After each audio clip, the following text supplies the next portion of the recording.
सवाल खैर, good morning. जिस बात का डर था वो आखिर हो ही गई। मिडिल ईस्ट की जंग में अब एक नया मोर्चा खुल गया है। यमन के हूथी रेजिस्टेंस मूवमेंट ने, आंसर अल्लाह मूवमेंट ने सऊदी अरब के 2 ऑयल टैंकर्स यानी तेल ढोने वाले जहाज़ों पर बड़े मिसाइल और ड्रोन हमले करके उन्हें आग का गोला बना दिया है। ये उन दोनों में से एक जहाज़ की तस्वीरें बताई जा रही हैं जो फिलहाल बुरी तरह से जलकर बिल्कुल राख होने की तरफ बढ़ रहा है। ये हमले 23 जुलाई लगते ही किए गए हैं। यमनी हूथीज की फौज के स्पोक्सपर्सन याहिया सारी ने 23 जुलाई की रात ठीक 3 बजे एक बयान जारी करते हुए कहा कि यह हमला एंसेलिया और लैला इन नाम के 2 सऊदी ऑयल टैंकर्स पर 2 जहाज़ों पर किया गया, क्योंकि इन जहाज़ों ने रेड सी में, लाल सागर में लगाई गई समुद्री नाकेबंदी की खिलाफ वर्जी की थी। याहिया सारी ने कहा कि इस ऑपरेशन में बैलिस्टिक मिसाइलें, क्रूज मिसाइलें और ड्रोन्स इस्तेमाल किए गए और दोनों जहाज़ों पर सीधा निशाना लगा, जिससे उनमें आग भड़क उठी।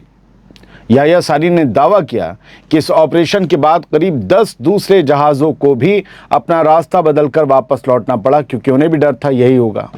याहिया सारी ने साफ कहा कि अब सऊदी अरब के खिलाफ समुद्री ऑपरेशन जारी रहेंगे और अगर यमन पर कोई नया हमला हुआ तो उसका जवाब सऊदी अरब के अंदर बड़े हमले करके दिया जाएगा। यानी 4 साल से चली आ रही यमन और सऊदी अरब के बीच की जंगबंदी अब ख़त्म होती दिखाई दे रही है, ख़त्म हो चुकी है। दोस्तों, साफ है कि अगर हालात इसी तरह से आगे बढ़े तो मिडिल ईस्ट की जंग का एक नया मोर्चा खुल सकता है और इसके बाद अमेरिका या सऊदी अरब भी इस टकराव में यमन के हूथीस के खिलाफ सीधे उतर सकते हैं। अभी 3-4 अहम खबरें हैं, रुके रहिएगा। अब देखिए वो तस्वीरें जिनके बारे में हूथी रेजिस्टेंस मूवमेंट का दावा है कि उन्हीं 2 सऊदी अरब के जहाज़ों में से दूसरे जहाज़ की तस्वीरें पहले की आपने देख ली। इनमें रेड सी में मिसाइल और ड्रोन हमलों के बाद आग लग गई दोनों जहाज़ों में। तो ये दूसरे की तस्वीर है। ये तस्वीर 23 जुलाई की सहर सामने आई और सोशल मीडिया पर तेज़ी से फैल रही है। यमन के अंसरुल्लाह मूवमेंट या हूथीस का कहना है कि बाब अल मंदब के करीब रेड सी में सऊदी अरब के 2 जहाज़ों को बैलिस्टिक मिसाइलों, क्रूज मिसाइलों और ड्रोन से निशाना बनाया गया। ये हम आपको बता चुके। हूथी रेजिस्टेंस मूवमेंट का दावा है कि हमले के बाद दोनों जहाज़ों में आग भड़क उठी और समंदर में अफरा तफरी मच गई। अब सबसे बड़ा सवाल यही है कि क्या सऊदी अरब इंतकाम लेते हुए फिर से हूथियों के खिलाफ बड़े पैमाने पर एयर स्ट्राइक शुरू कर देगा, जैसे 4 साल पहले तक हो रही थी। याद रहे, इससे पहले सऊदी अरब और हूथियों के बीच चली बड़ी जंग करीब 7 साल तक चली थी। बहुत से लोगों को शायद ये ना पता हो। और अब मिडिल ईस्ट एक बार फिर उसी रास्ते पर बढ़ता दिखाई दे रहा है। इधर ईरान और अमेरिका की जंग की वजह से स्ट्रेट ऑफ हॉर्मुज़ पहले से ही बंद था और अब बाब अल मंदब भी हमले शुरू होने से मुतासिर हो रहा है। वहाँ हमले शुरू हो गए, यानी दुनिया का व्यापार बहुत बुरी चोट खाने की तरफ जा रहा है। और ऐसा लग रहा है कि जो अरब मुल्क अब तक ईरान के हमले झेलते हुए भी चुप थे, वो अब हूथीस के खिलाफ हमले शुरू करके इस जंग में कूदने की शुरुआत कर सकते हैं। अगर ऐसा हुआ तो मिडिल ईस्ट की ये जंग पहले से कहीं ज़्यादा बड़ी और कहीं ज़्यादा ख़तरनाक शक्ल इख्तियार कर सकती है। आगे बढ़ते हैं। सऊदी अरब के इन दोनों जहाज़ों पर जब हूथीस ने हमले किए तो उससे पहले जारी हुआ हूथी रेजिस्टेंस मूवमेंट की फ़ौज के एक बड़े कमांडर का ये बयान सुन लीजिए। इसमें सब कुछ छिपा है। यमन की कोस्टल डिफेंस फोर्स के कमांडर, यानी साहिल की जो फोर्स होती है, इसके कमांडर मेजर जनरल मोहम्मद अल कादरी ने अब से कुछ घंटों पहले ये कहा था कि यमन की फ़ौज अब नाकेबंदी के बदले नाकेबंदी, एयरपोर्ट के बदले एयरपोर्ट और बंदरगाह के बदले बंदरगाह वाली पॉलिसी लागू करने के लिए पूरी तरह से तैयार है। मोहम्मद अल कादरी ने कहा कि सऊदी अरब के सामने अब सिर्फ 2 रास्ते बचे हैं, या तो यमन की नाकेबंदी और अपनी दखलंदाजी ख़त्म करे या फिर टकराव बढ़ाए, जिसकी कीमत उसे बहुत भारी चुकानी पड़ेगी। मोहम्मद अल कादरी ने कहा कि सऊदी अरब से जुड़े जहाज़ों पर समुद्री पाबंदी का फैसला फ़ौरन लागू कर दिया गया है और यमन की फ़ौज के पास उसे अमल में लाने की पूरी ताकत भी मौजूद है। यानी सऊदी जहाज़ों पर हुआ हमला अचानक नहीं था दोस्तों, बल्कि उसकी खुली एलानिया तैयारी पहले ही कर दी गई थी। और सबसे बड़ा डर ये है कि एक तरफ स्ट्रेट ऑफ हॉर्मुज़ बंद है, दूसरी तरफ बाब अल मंदब में भी हमले शुरू हो गए हैं। अगर यही सिलसिला रहा और ऐसे ही आगे बढ़ा तो दुनिया के 2 सबसे अहम ऑयल सप्लाई रूट्स, 2 तेल वाले रास्ते एक साथ जंग की जद में आ जाएंगे और इसका असर पूरी दुनिया में तेल की कीमतों और एनर्जी क्राइसिस पर बहुत भारी पड़ सकता है।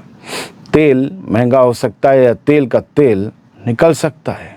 यमन की हूथीज अब सिर्फ सऊदी अरब के खिलाफ ही नहीं बल्कि इसराइल के खिलाफ भी एक नई जंग शुरू करने का खुला इशारा दे रहे हैं।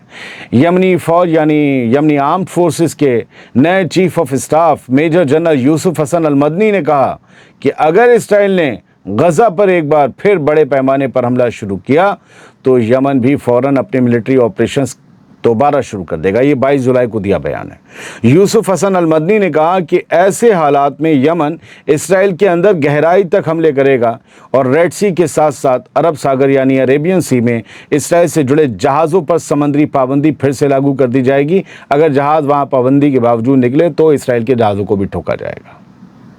यानी यमन के हुथीस ने ये जंग का दायरा बड़ा कर दिया है। कैलकुलेटेड है तो ठीक है, वरना उनका भी नुकसान बहुत होगा।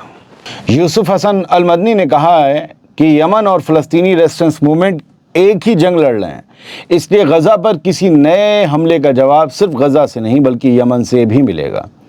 ये बयान भी माफ़ कीजिएगा 23 जुलाई की सहर में सामने आया है, 22 जुलाई को नहीं। यानी मिडिल ईस्ट की जंग अब एक और ख़तरनाक मोड़ पर पहुंचती दिखाई दे रही है। एक तरफ सऊदी अरब के खिलाफ समंदरी हमले शुरू हो चुके हैं, दूसरी तरफ इसराइल को भी नई मिलिट्री कार्रवाई की खुली धमकी दे दी गई है। अगर ये दोनों मोर्चे एक साथ खुलते हैं तो मिडिल ईस्ट की जंग पहले से कहीं ज़्यादा बड़ी, ज़्यादा ख़तरनाक और ज़्यादा फैली हुई शक्ल इख्तियार कर सकती है। अभी एक दो खबरें और हैं जिन्हें मेरी आवाज़ कम आती हो। यकीन मानिए मैं साउंड प्रूफ स्टूडियो में हूँ और अब भी आपको आवाज़ नहीं आ रही तो हो सकता है या तो मेरी आवाज़ में दिक्कत है आपकी डिवाइस में, जिसमें पतले एंकर्स की आवाज़, पतले महीन बारीक एंकर्स की आवाज़ कानों में सही आती होगी। मेरी नहीं आती, मैं क्या करूं, मुझे तो सही आती है, दुनिया को सही आती है। अमेरिका ने लगातार 12वीं रात भी ईरान पर बड़े हमले किए हैं। शुरुआती जानकारी में अमरीकी मिलिट्री सेंटकॉम ने सिर्फ इतना बताया है कि भारत के वक्त के मुताबिक रात करीब 3 बजे डोनाल्ड ट्रंप के हुक्म पर ईरान के कई मिलिट्री ठिकानों के खिलाफ नया ऑपरेशन शुरू किया गया। ये 6 बजने वाले हैं और ये हमले अब भी जारी हैं।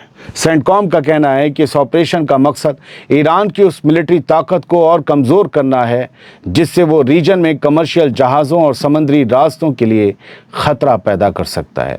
इसी बीच ईरान से कई बड़ी खबरें भी सामने आई, तस्वीरें भी। रिपोर्ट्स के मुताबिक बूशहर, केरमानशाह, सिरिक और हवाज में ज़ोरदार धमाके सुने गए हैं ईरान के अंदर। बूशहर सूबे के गवर्नर ने बताया कि बूशहर न्यूक्लियर पावर प्लांट के करीब मौजूद एक इलेक्ट्रिकल पावर स्टेशन पर मिसाइल आकर गिरी है। ट्रंप ने कहा था एक भी जहाज़ पर हमला, एक पावर स्टेशन उड़ा देंगे, कल रात ही कहा था।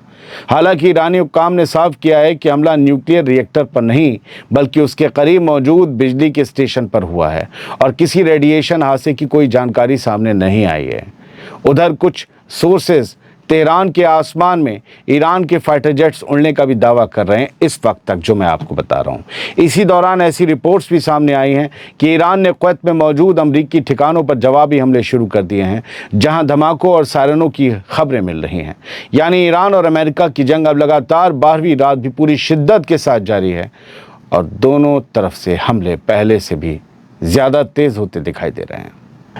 ईरान ने कल रात ही एक धमकी दी थी, सुन लीजिए। अब्बास अरागची ने कहा था, एक हेडलाइन है, आई फॉर एन आई, आग के बदले आग। Iran was powerful decisive responsive infrastructure attack. अगर हमारा इंफ्रास्ट्रक्चर अटैक हुआ, हमारे ऑयल फैसिलिटीज़ या हमारे power stations, then we will respond in same language, उसी तरह से जवाब देंगे। अब ईरान क्या करेगा वो देखना है। बहुत बहुत शुक्रिया, सलामत रहिए, खुश रहिए।